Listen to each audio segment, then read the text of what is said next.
welcome to Real Magic Cinema. Mary and I are behind a concession stand. It's 1960, and I'm making $1 an hour. Mary, did you get a raise? Yeah, I'm sorry. I'm making $1.25 now. Oh, I just knew it, but she's here longer. Yeah. The one good thing about working in the cinema is that we see movies for free. Yes. For free. I just love that. And if we love it, we can watch it as many times as we want. We can. So the one actor that I just adore is Harrison Ford. And they are playing Indiana Jones. Oh, wow. So let me tell you a little bit about Harrison Ford. He was born in Chicago in July 13th, 1942. And his father was Christopher Ford, and he was an actor who did a producer of commercials, as well as an advertising executive. So it was in his blood.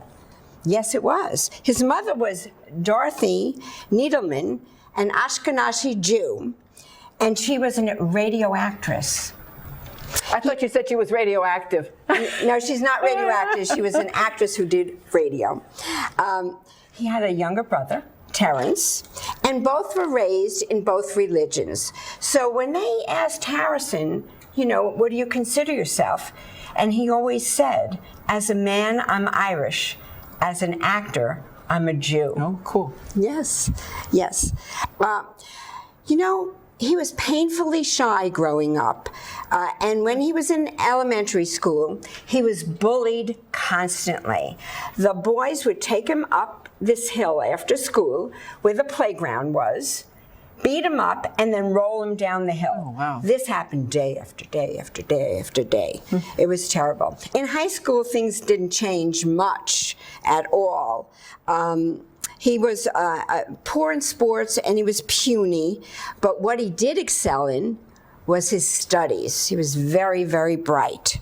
He went on to Ripon College, and that's in Wisconsin, and he showed signs of depression. So with the depression, he caught an interest in drama. So he took a couple of drama classes and to overcome the shyness. His first wife was Mary Marquette, a culinary major, and they had 2 children, Ben and Willard. In 1964, he did a season of summer stock at the Belfry Players. Okay. He went to LA eventually to do voiceovers, and he stayed there, and he only made $150 a week. A little more than what we're making here, right? I know. I know. We need to ask for a raise, I know. think. His first speaking part, but that was a real speaking part, was A Time for Killing with Glenn Ford. In the 60s and 70s, he did commercials, and he did TV shows, Gunsmoke, Ironside, Kung Fu, and FBI. To support his 2 sons and his wife, he was a self-taught carpenter. I guess he took the book Carpentry Made Easy like I would do. And he did that, and he was also a stagehand for The Doors, the group The Doors. Oh, wow. Yeah, yeah. That's a hidden fact nobody knows. Right? I know. Now, his breakout role was in American Graffiti. If everybody remembers that in the car. Oh, yeah. Now, of course, I have to show you that. So here it goes. Come on, boy, let's go. Prove it. Why don't you go out and try to win yourself a few races? Man, you come on back and I'll show you a few things. Oh, listen, you can beat him. Hey, that's a tough-looking girl you got with you, man. What are you doing? Trying to pick up a few extra buck babies then? Hey, dog, why don't you come on ride with me in about 10 years? Now leave her out of this. This is just between you and me.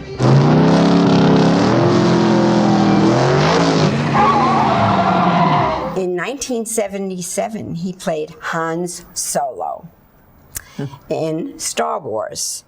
And then from there, it went into 5 sequels. And he got to know Princess Leia and Chewbacca Intimately? on the set. The second ways of success was in 1980. And he had working with hits with Peter Weir and Ridley Scott and Roman Polanski, Blade Runner, Mosquito Coast, and Witness. In 1981, Indiana Jones did the Raiders of the Lost Ark.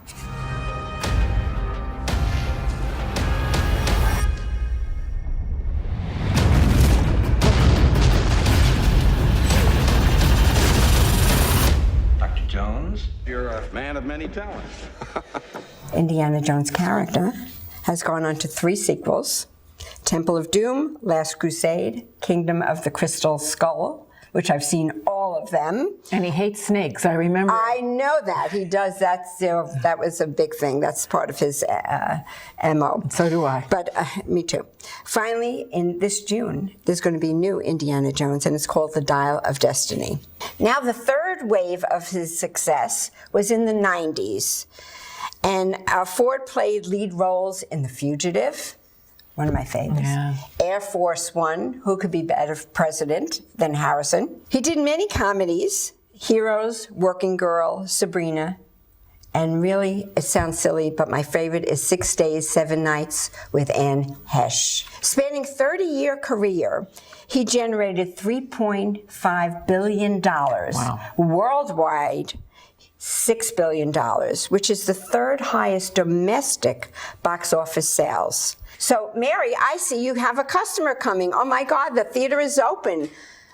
Oh my goodness. There's a plethora Hi, of ladies. candy. Hi. So what's good today? Well, let me tell you, the popcorn is good. The, whatever these are, Whoopers, I'm sorry, Whoppers. are bad. Whoppers. And the licorice is darn right ugly. No. Well, I'm going to take licorice then, and Mike and Ike's. Okay, very good. Is your name Mike by chance? Is that why you're taking Well, maybe. Okay. Enjoy the show. All righty. You will be able to pay at the register Yeah, I'll over pay there. at the register. Okay, thank you. Thank Enjoy the you. movie.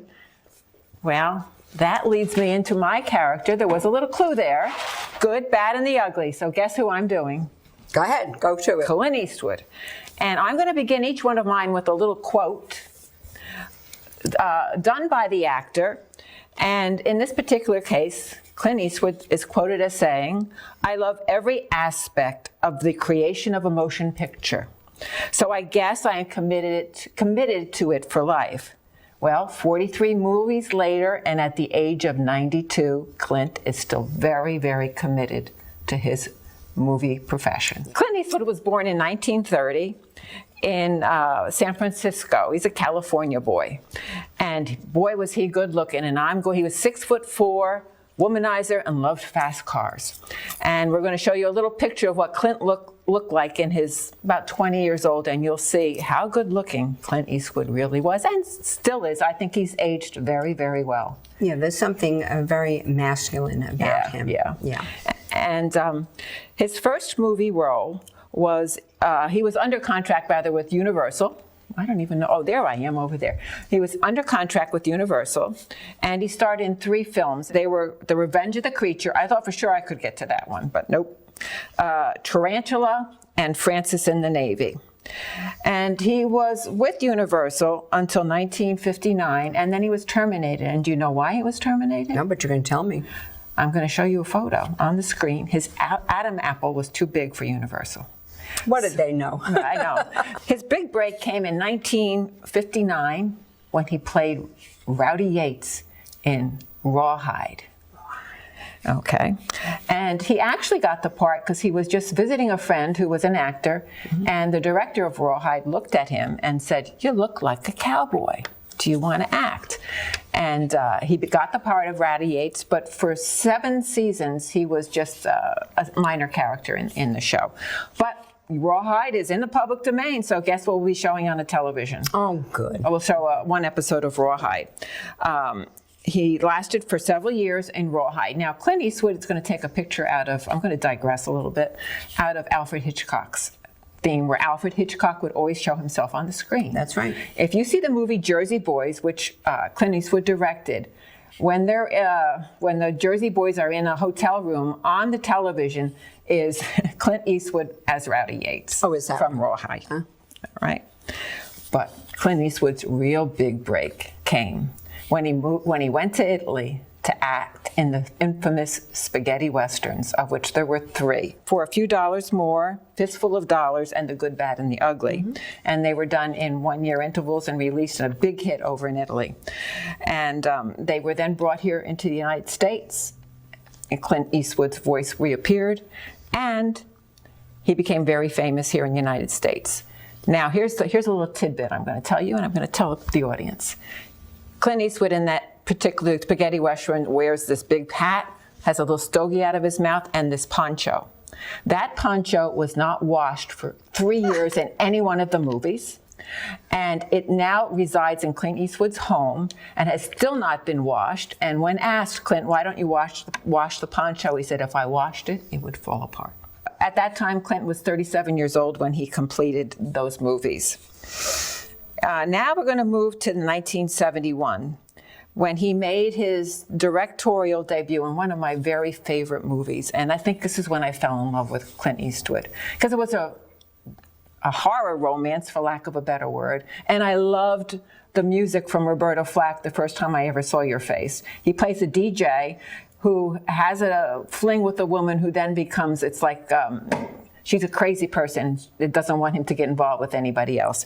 Play Misty for me. And then he went on to do The Outlaw Josie Wales. And it's that point in time when he met Sandra Locke. And we're going to get into the lives and the loves and the children of Clint Eastwood at the end, because it was shocking to me. He also did Every Which Way But Loose. And if you remember those movies, those are the movies where the baboon is in the movies. Do you remember those? They were kind of like comedy. They weren't like my favorite Clint Eastwood movies. Yeah. Mm-hmm. And he also started the Dirty Harry series. Yes, well, of course. Yeah. And in the 80s, he did 14 more movies and directed several movies.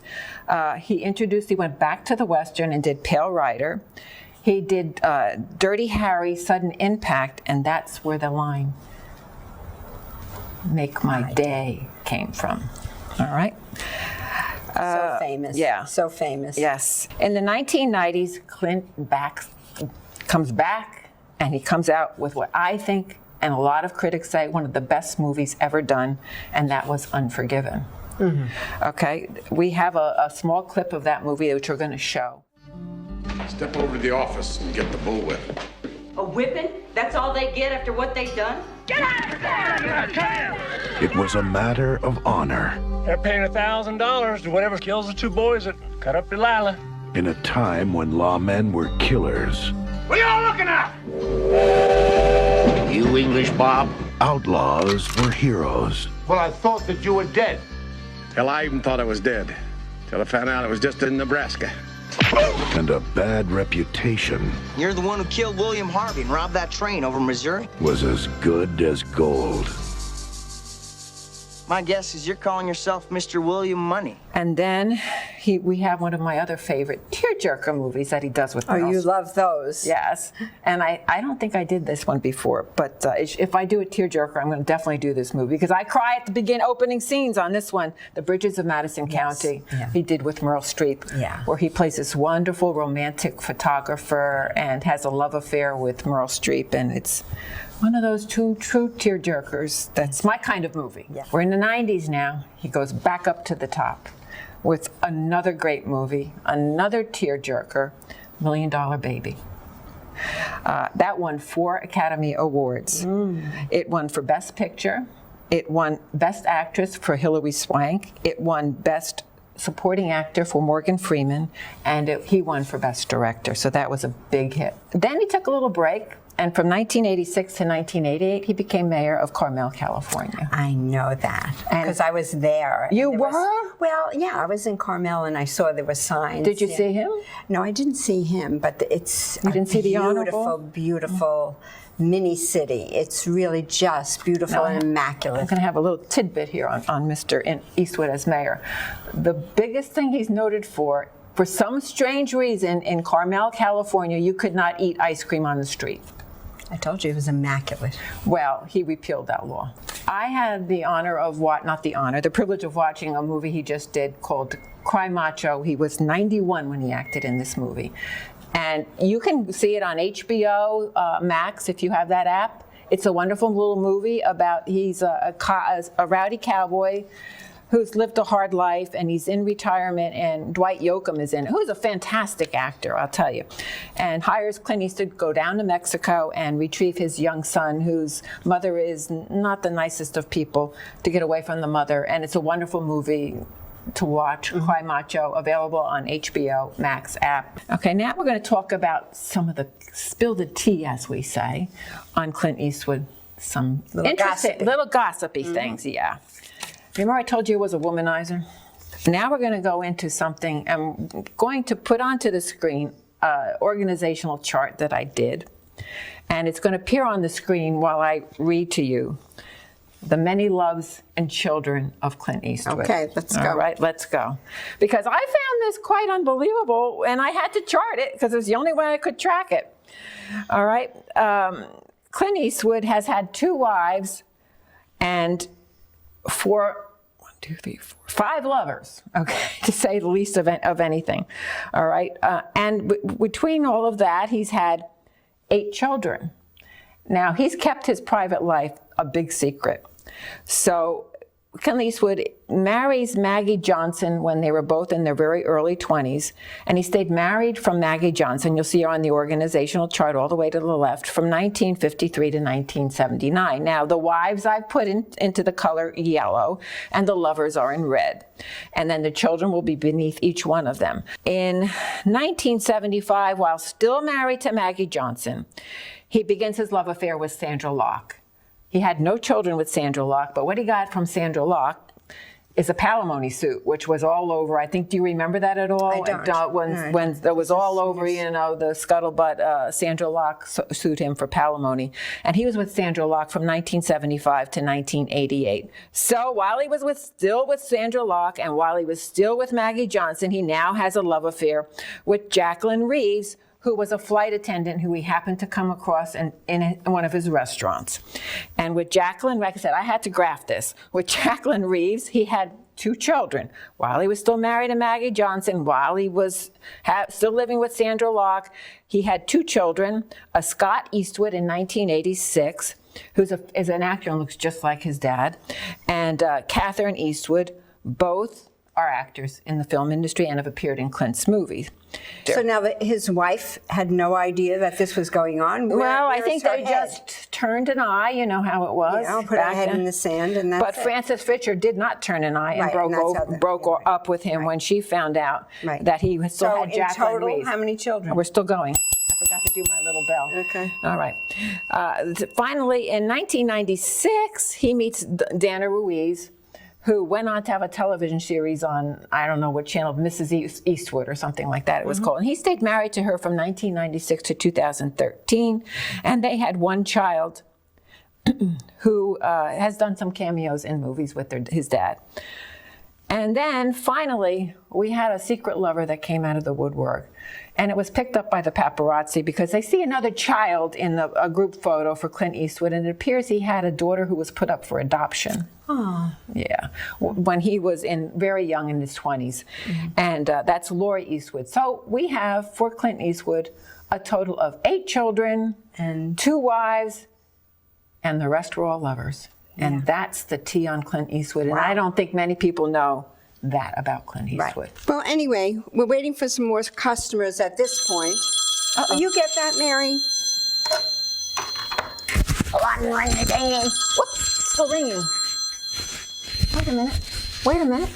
Why are you still ringing? Why are you still ringing, phone? This is the operator here. Well, goodbye. Goodbye to you, too. Guess who? Lily Tomlin. You got it. Here we go. Here we go. Lily Tomlin. Remember I said I was going to start with a quote? Here's Lily Tomlin's quote, and it's a great one. Old age ain't no place for sissies. She's born in 1939 in Detroit from middle-class parents, which makes her 83 years old. She began her career at stand-up comedy in off-Broadway in the 60s in Detroit. But her big break came from Rowan and Martin's Laugh-In, where she played Ernestine, which I just attempted to do. Right. So we have a clip of Ernestine, it's hysterical, calling another operator, hollering at the operator because she's not following the protocols of the telephone company. A gracious good morning. Have I reached the party to whom I am speaking? Operator 247? 247, this is Ernestine Tomlin. Miss Tomlin to you. 247, your headset is in a sling. According to your service record, you sent a repairman to 414 Frigby Drive before the customer's 5th letter of complaint. I am fully aware that it was a fire station. That is irrelevant. The phone company's policies are far more important than some dumb disaster. Now then, 247, according to our records, did you or did you not actually tell another customer that the repairman would be there Wednesday morning? Wednesday morning, 247. According to your operator's manual, you are instructed to give a month only. No day, no date, no time. She also played Edith Ann, where she sat in this gigantic rocking chair. And, you know, she was nasty as could be as a little kid. Yeah, with Mary Jane shoes. Yes. That's what I remember, the Mary Jane shoes, and she's so little and her feet are up, so cute. And a big rough, big ruffly dress. So cute. And what's interesting is that she was asked to perform before the Queen of England, and she performed Edith Ann and Ernestine for the Queen of England. Her big film break, though, came in 1975 when she starred in a movie called Nashville. And she played a gospel singer with 2 deaf children who has a love affair with Keith Carradine. And she was nominated for her very first movie role for supporting actress. Very serious role. Oh, yes, it was. And but she lost to Lee Grant, who was starred in Shampoo at that time. In 1977, she decided she's going to return to Broadway in a one-woman show. And she actually won a Tony Award, where she appeared on stage with virtually nothing around, and she just talked a monologue, which was totally unscripted. So that was her next one-woman show, and she won a Tony Award for that. And that show was written by her longtime companion of over 50 years, Jane Wagner. Her big movie break came to one of my favorite movies, where she plays Violet Newstead in 9 to 5. Oh, 9 to 5. Where Jane Fonda, Dolly Parton, and Lily Tomlin have Dabney Coleman, who's wonderful in the role, as the worst boss that you could ever work for. In 2015, she does a movie called Grandma, which I have here. Again, from the library. It's a wonderful, wonderful movie. She's nominated for a Golden Globe for this movie. And she also went on to have some starring roles in Murphy Brown, West Wing, Desperate Housewives, and Damages. And more currently, she had a movie out a couple months ago, and I know you saw it, 80-something, what is it? 80 for Brady. Yeah, 80 for Brady, thank you. Right. And did you like it? It was cute. Yeah. It was okay, but I know that she's made a more current movie now. Yes, she just came out on Friday. It was released, called a movie called Moving On, where she again goes with director Paul Weist from Grandma, and again with Jane Fonda. And it is a black comedy, as they say, and we're going to show a clip for it. A devoted wife and mother, a doting grandmother. Joyce was a wonderful woman. Joyce. This is Claire, one of Joyce's oldest friends. They were at college together. Claire. Howard, I'm gonna kill you. Now that she's gone, I'm gonna do it this weekend.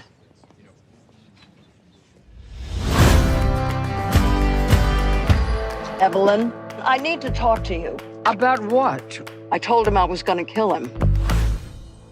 I could chat. And it's got rave reviews all around. It's currently playing. Yeah, it was released on Friday. In our theater. Yes. And the Marquee. Yes. Okay. Yes, and we must see it a couple times probably, because we both love them. Yes. And it's a great movie. It's a date. Lily Tomlin, unfortunately, is one letter short of the EGOT. She's won an Emmy, a Grammy, a Tony, and no Oscar.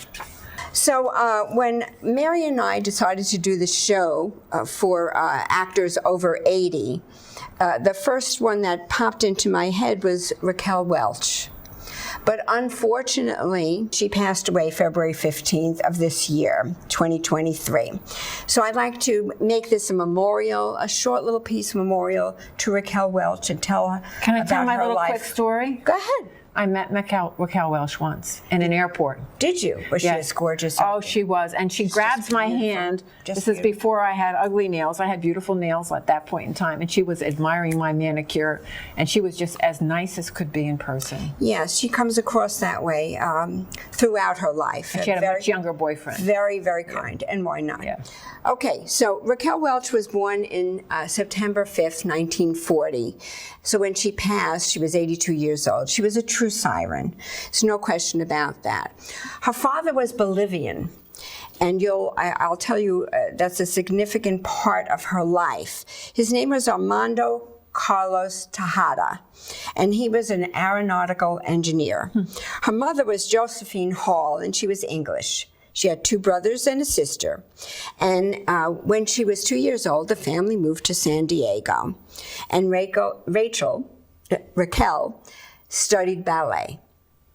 Now, there was something wrong with this ballet teacher because she was kind of tall for ballet. Well, no, she said she doesn't have the figure to be a ballerina. Wonder why. So at 14, she was extremely crushed, and she went on to win many beauty titles. Of them, Miss Photogenic, Miss Contours, and in high school, Miss La Jolla, Miss San Diego.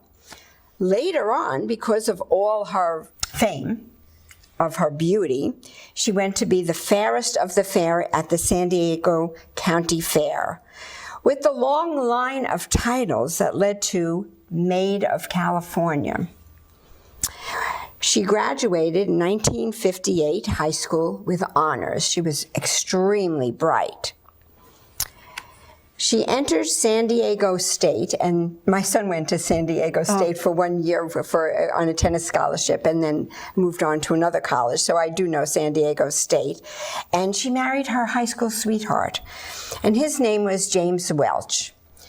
Throughout her life, Raquel kept the name Welch. She never changed it. In 1960, she was a weather girl on KFMB in San Diego. She separated from her husband and moved to Dallas with her 2 children, where she was a model for Neiman Marcus and also became a cocktail waitress. She had to make a living, so that's what she did. Later, she moved to LA, where her agent wanted her to become a sex symbol. I mean, she had every criteria for that. So she had small roles in TV in Bewitched, McHale's Navy, and The Virginian. And her agent, Patrick Curtis, who she later did marry, featured her in a beautiful beach film in 1965 called A Swingin' Summer. I have to see if we can get that and play that in public. Here's a clip. Yeah.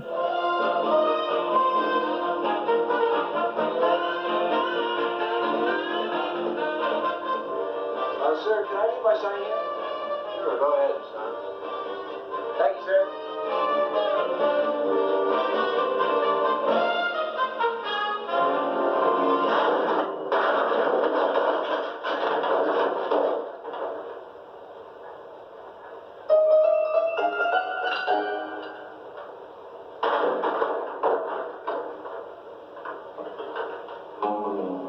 Her picture in Life magazine created all kinds of buzz. She was just so gorgeous and beautiful. So she got a 7-year contract and was cast in the sci-fi picture Fantastic Voyage. Have you ever seen that? Fantastic. Is that the one where she comes out in the... They miniaturize everybody and they're in a person's body. So that's what that's about. I also have a clip on that one.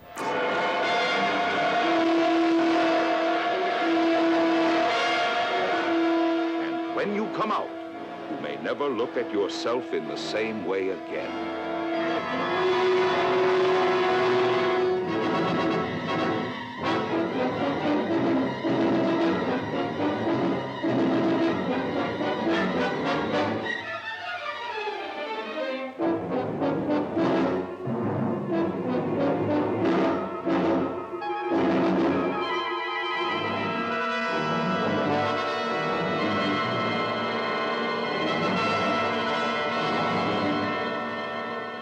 Give me your widest beam.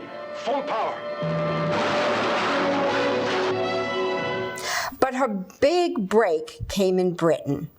where she starred in 1 Million Years Oh, that's the one, yeah. BC. Talk about figures and curvaceous. She had 3 lines in the movie, but it was monumental to womanhood. And a publicity poster was made, a still of Raquel, and a deerskin bikini, and it raised her stature to a sex symbol of the era. Raquel played in Bandolino with Dean Martin, and Tony Rome with Frank Sinatra. Oh, okay. Frank Sinatra, remember he was in that? She was invited to that movie. Yeah, she was invited to the White House numerous times because of her fame, and she married 4 times. James Welch, Patrick Curtis, Andre Weinfeld, and Richie Palmer. She has a walk on the Walk of Fame. She has a star, which was given to her in 1996. And in 2001, and we're going to get back to her Latin heritage, she won the Imagine Foundation Lifetime Achievement Award, which is for positive promotion of Latinos. As a businesswoman, this is the take on Raquel. She was fabulous. And she formed a line of wigs, which was called Hair You Wear. To this day, it has made the most money out of all the films she's made and everything she's done. She also had a cosmetic line, as well as skincare, a jewelry line. Although she was quiet and very restrained, Welch said of herself, her success was a fortunate misunderstanding. Wow. Yes. So I think right now, in memory of Raquel, Mary and I are going to do a toast to her life and what she did for women. Here's your glass. Thank you very much. So we're going to really, it was a very short illness that occurred. How old was she when she passed? She was 82. Oh. And no one really expected it at all. May I pour for you? Thank you. Perfect, perfect, perfect. There we go. To Raquel. So, to Raquel, may you rest in peace.